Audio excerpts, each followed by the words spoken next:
राम राम भाई, सारे छोटे बड्डा न सारे ठीक ठाक हो गए, खुश हो गए, मस्त हो गए, स्वस्थ हो गए। मैं भी ठीक ठाक हूँ भाई। आज है अमावस्या। अमावस्या की अपना कहानी सुनाऊंगी।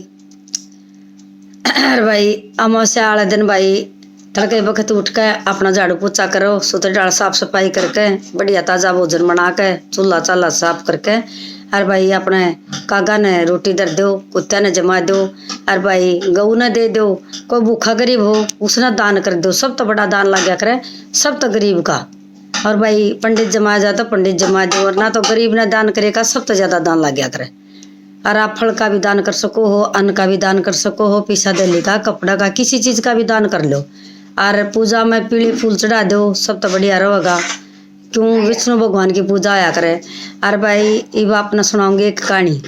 एक पंडित का एक बेटी थी और वह उसकी पंडितानी मर गई पंडित की। तो वह बेटी पड़ोसियाँ का सारा, किसी पड़ोस में कोई औरत थी उसने पाल दी भाई। तो वह बेटी बहुत बढ़िया सारा संस्कार ला दी, घर बार का सारा काम करने सीख गई भाई। सा कति इतनी गुणी होगी वह, चोरी पूजा पाठ में सब क्या में निपुण होगी कति। तो भाई सियाणी होगी तो उसकी शादी कौन होगा भाई। तो पंडित ने बेचारा न सोच होगी भाई इसकी शादी कौन हो रही, कितने भी सूतना बैठ रहा, तो ऐसा क्या हो गया। तो भाई पंडित ने दिन रात बेचारा ने इतनी सोच रहा है। और वह लड़की बेचारी इतनी बढ़िया, वह तड़के सुबह उठ के नहा धो के पूजा पाठ करके सारा घर का काम करके, और भाई वह सारे तो चीज़ा में निपुण थी भाई। अपना देवी देवता ने मनाना या पूजा पाठ करना या घर में कोई भी काम था बहुत बढ़िया डाल करया कर दी। तो उसने सोची भाई कोई सा डाल का पढ़ा लिखा लड़का मिल जाए और मैं इस लड़की की शादी कर दूँ। तो भाई उसने बहुत सारे लड़के देखे, उसका कोई सूत नहीं बैठा, उस छोरी का नहीं बैठा। तो पंडित बेचारा रोज दिन पर दिन चिंता में मर गया और वो चिंता में बैठा रहा भाई। उसने सोचा भाई इसका तो ना सूत बैठे, क्यों कर इसकी शादी करूं, क्यों कर पीड़े हाथ करूं। और समाज ने सोचा अपनी बेटी ने बहंदा को नहीं, कि मैं गरीब था बेचारा। तो भाई एक दिन चिंता में बैठा आंगन में, इतनी बार में एक साधु आ गया। तो उसने साधु तो भाई प्रणाम करया, बोले आओ महाराज बैठो चाय पानी पियो। इतनी बार वहाँ बेटी आ गई। तो बेटी ने भाई नमस्कार करया, पैर छुए भाई, चाय बनाई, चाय पियाई, पानी पियाया, भोजन कराया और भाई बढ़िया डाला आशीर्वाद लिया उसका। तो फिर वो पंडित जी बोलिया कि महाराज एक बात बताओ। बोले हाँ पंडित जी पूछो। बोला मेरी बेटी सियाणी होगी, मैंने बहुत सारे लड़के देख लिए और आपने बेटी तो बहुत बढ़िया आशीर्वाद दे दिया, मेरी बेटी की शादी नहीं हो रही, कोई ऐसा लड़का मिल जाए मैं मेरी बेटी की शादी कर दूँ। तो वो पंडित जी बोले भाई इसकी कुंडली में बाबा ने बताया कि इसकी कुंडली में भाई शादी का कोई योग नहीं बन रहा। तो तने क्या करना है भाई, एक नगरी छोड़कर दूसरी नगरी में और दो बन रहे हैं भाई। तो तना क्या करना है, उसी लड़की ने तड़के नहा धो कर जाना है और उनका कोई संतान नहीं है और उनका सारा काम करके आना है, उनका अन्न जल कुछ नहीं करना है, सारा काम करके आ जाओ और चली जाओ भाई। उसने पंडित की बेटी ने तड़के नहा धो कर सारा काम करके उस नगरी में जावे और भाई इस धोबन का सारा काम कराया हुआ, नहवाया हुआ, धोआया हुआ, भोजन कराया हुआ, झाड़ू पोछा कराया हुआ, बर्तन साफ कराया हुआ और भाई हाथ धोकर अपना घर आ जाओ। तो करते करते भाई बहुत दिन बीत गए। तो वह धोबन बोली कि धोबी ने कि महाराज यार बेटी रोज आवे है और अपनी इतनी सेवा कर जावे है, तो क्यों ना आप इसने पूछा भाई या कौन से क्यों आव हमारी क्यों सेवा करे।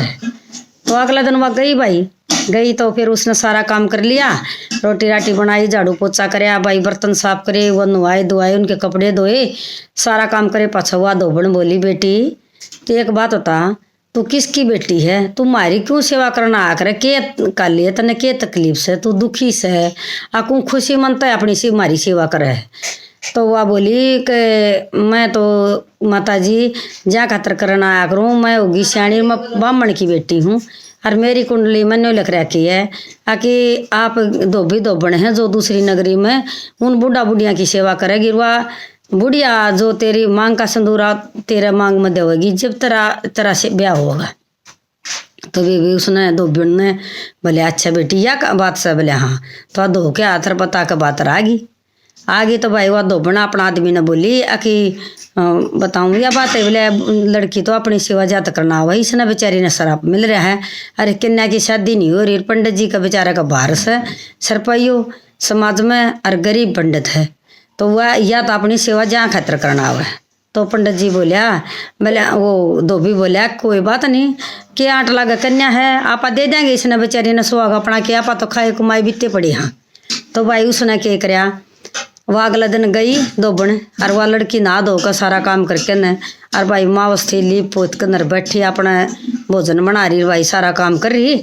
तो वह पंतानी गई तो पंतानी ने जाकर भाई उसने धोबन गई भाई, धोबन ने जाकर और उसका मांग में अपनी मांग में सिंदूर काट कर उस लड़की का सिंदूर भर दिया। तो अपना उसने बढ़िया डाला आदर सत्कार करे, उसका भोजन जमाया और वह अपने जिम जाम के उस पर और आ गई अपनी नगरी में। धोबन आ गई तो भाई राम आई तो राम आंधी खबर आ गई कि तेरा आदमी का शरीर पूरा हो लिया। तो वह बोली कोई बात नहीं हो गया। तो वह रास्ते में एक पीपल पड़ा था, पीपल में सारे देवता वास करया करें, ब्रह्मा जी भी करें हैं, शनि देव महाराज भी करें, लक्ष्मी भी वास करया करें। तो उसने राम अपना दूध और गंगा जल मिला के अगर पीपल में जोत ला दी, दूध चढ़ा दिया और भाई नाला बांध दिया 7 फेरी और 108 बार उसकी पीपल की फेरी लगा दी। तो फिर वो पीपल देवता खुश होकर बोले भाई आज तो इसने इतनी पूजा पाठ कर ली तो इसका आदमी के प्राण वापस लौटा दो। तो भाई वही न्यू करना तर उन देवता ने खुश होकर उसके आदमी के प्राण वापस लौटा दिए। तो वह करके अपना घर आई, आके देखा तो वो तो खाट के ऊपर बैठे है तो देख कर खुश होगी। बोला जब तो आपने न्यू को थे तेरे प्राण पूरे हो गए, मेरा दोनों संदेशा गात। तो बाप जी के ऊपर गए। तो वो बूढ़ा बोला कि मैं तो जिंदा हो गया, मर तो मैं गया था, ये मना के बेरा क्यों करो है जिंदा होया। तो बोला था नहीं बेरा होगा। बोला मैंने तो कुछ नहीं कराया, मैंने तो पीपल देवता की पूजा करी थी, रास्ते में पीपल आया था, दूध गंगा जल चढ़ा दिया, जोत लगा दी और 108 परिक्रमा कर दी और नाला बांध दिया। मैंने तो यो काम कराया था, इस तरी वो बोल आई। तो भाई उसकी भी मांग का सिंदूर हो गया और पंडित जी की बेटी ने बहुत बढ़िया वर मिल गया, उसकी भी पढ़ा लिखा पंडित मिल गया और उस लड़की का बढ़िया घर बार बस गया। तो यह कहानी थी भाई अमावस्या की। जय पितर देवताओं की जय हो।